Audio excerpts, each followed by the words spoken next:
So what would a successful season look like for Shedeur? First of all, just get the starting job, get some play time, play the quarterback position the way it's supposed to be played, and learn how to play it in the National Football League. And whatever highway goes to the stadium, get off on the right exit. Now, I'm not sure about the whole high school thing with the Super Bowl. Probably would have did that. Probably wouldn't have said that because you know how the media go, you know, they getting ready to run with it. We on TV right now. I can only imagine what some people on the outside are saying, especially the way the draft process went with him and the way that people tried to beat him up about his interviews and things of that nature. What's he supposed to say? You know, I'm just saying he probably... I'm trying to get Cleveland a winning season. He probably shouldn't say. He should have went out there and said, Cleveland!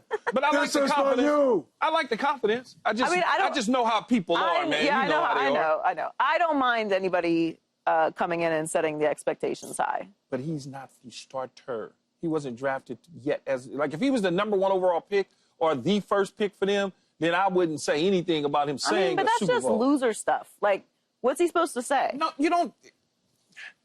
Okay. Given the fact that how he has come into the Cleveland Browns organization, the fifth pick, and the 5th round pick, better yet, and the hate and all the vitriol that he's gotten over the last several days, I just would have preferred him not to say that because there are people that are out there on those social media devices that y'all use talking negative. Us, we use them. You know, yeah, y'all got all that TTBG2 and all that craziness y'all use. What? Whatever that thing is called. ChatGPT is not a social media platform. Oh, it's not? Oh, my God. Why does he do this? Why does he act like he don't know nothing? He play. He good. He is good. He is good. So, Shedeur says, I'm just lucky to be here. No, Joy. That's not what I'm saying. Me to attend the high school. No, that's not what I'm saying. I'm not saying that at all. I like the confidence, but he's yet to be named the starter. I'm so blessed. That's not what I'm saying. I'm just trying to help him from getting this more I don't think of he the cares. negative. I don't think he cares. And he shouldn't care. You didn't care. No, I didn't. You got a book right there. Yeah, it's a nice one, too. Just give me the damn ball. Yeah, and it keeps selling. Y'all should go out there and buy them. Amazon, they got them all day long. Rookie. Yeah. Look how cute that kid is. Oh, Lord. Oh, my God. Drop dead gorgeous. Anyway, I think he, you know, he probably should just. I like that he said it. I believe in doubling down. But I think Cleveland Browns can't even get to the damn playoffs, let alone the Super Bowl, Joy. They done played with But I'm saying that's what he said he's trying to do. I don't listen. They're not making. Yes, he's not named the starter yet, though. So what? So what? Speak it into existence. Okay, all right. I think a successful season. Down. I think a successful season for him would be getting to start. Yeah, getting to start. Because they did take a quarterback ahead of him in the draft, third round pick. While I think that the room is wide open, I don't think there's any obligations to anyone in that room to be the starter right now. A successful season for him would be to be the starter for the Cleveland Browns at some point. Yeah, I mean, even if he's not at some point. Right. Yeah, or even have some games where he's, you know, gets about 5 or 6 starts. I mean, even if 5 or 6 starts. I'm so scared for him, man. It's good. You know, maybe he come in the middle of the season when they figure out they're not going to probably make the playoffs, find his way to the arena, like he always say, and get some significant snaps out there. That'll be a successful season. I mean, we're not having no expectations for the Browns. They have a quarterback room that's up in the air. So for him to even get out there and have this opportunity is amazing, being that he got a 5th round pick, because he could have easily went somewhere to where he was playing behind Mahomes, Josh Allen, have a situation like that where he was never going to touch the field. So just for him to have this opportunity, it's great for him. So I hope he finds the way to get out on the field and use this draft day as his motivation. Yeah, and you know, I say I'm scared for him because I'm scared for him because how he has come into the league and how people feel. It just every day, it just felt like, you know, there was no. I don't believe in the collusion stuff. I don't believe in any of that. But it just felt like there's so many people that wants him to fail opposed to succeed. Yeah. You know, and it's just scary. It's just scary because one thing about the general manager and the way that their front office is put together in Cleveland is their heavy analytic base. It's all analytics. So working well for them. They were 3-14 last year. There you go, Mama. That's the problem. Like, you don't really see the talent.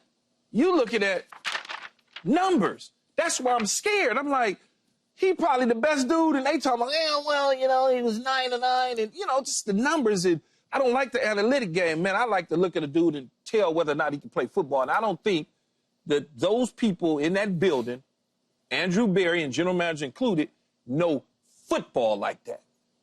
I'm just saying. Well, no football. Well, I can look at a dude and go, oh, yeah, he a real cat. Mm-hmm. Like Shedeur. I can just look at Shedeur and go, oh, yeah, that's what I want in the locker room. I want that confidence. Yeah. I want that. Yeah. Opposed to, well, the numbers say if he completes it on this, that, 75% of the time, we're going to. I don't want that. Don't tell me that. I mean, listen, I don't. Draft's over now, so talk about Cleveland.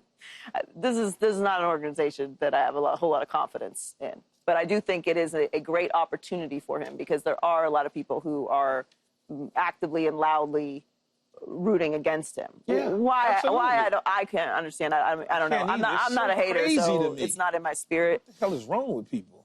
I mean, you know, it's undefeated. Corny and being a hater. It's kind of just it's in you. Corny. You was corny, Paul? All day. Yeah, you know that. Good guy. I hear you though. I just think it's a wide open opportunity for him. Yeah. Me too. I do. There's no one in that room that can walk to the front and say that this is my job and come and take it. There's nobody in there. No. He should have that confidence though. Let's talk about a team with no quarterback issues. That is the Buffalo Bills. Josh Allen won his first MVP last season, and the Bills are making moves this offseason to support their guy. Buffalo signed Joey Bosa in March and just added speedster Elijah Moore to a team that is the betting favorite to win the AFC. So, like Paul, are you all in on the Bills this year? Are you like closer to taking down Mahomes heading into the season? Yeah, I really am. I had a lot of stock in the Bills last year. I thought they would do it based on what I saw from Josh Allen in the regular season because somehow, some way, he seems to always beat Mahomes in the regular season, but then come playoff time, it's a whole different situation. But I do believe that you go through your growing pains, and I do believe this will be the year. I think he's starting to come into his prime. You got to understand, Mahomes, I feel like he's kind of been regressing. You know, like, yeah, they were 15-1, but he didn't even make the Pro Bowl.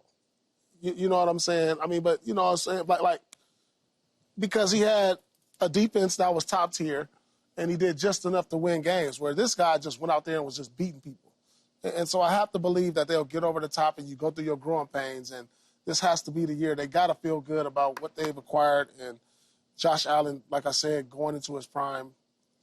They're going into the offseason, or they're going into training camp saying, guys, this is it right now, with a sense of urgency. You know, they might.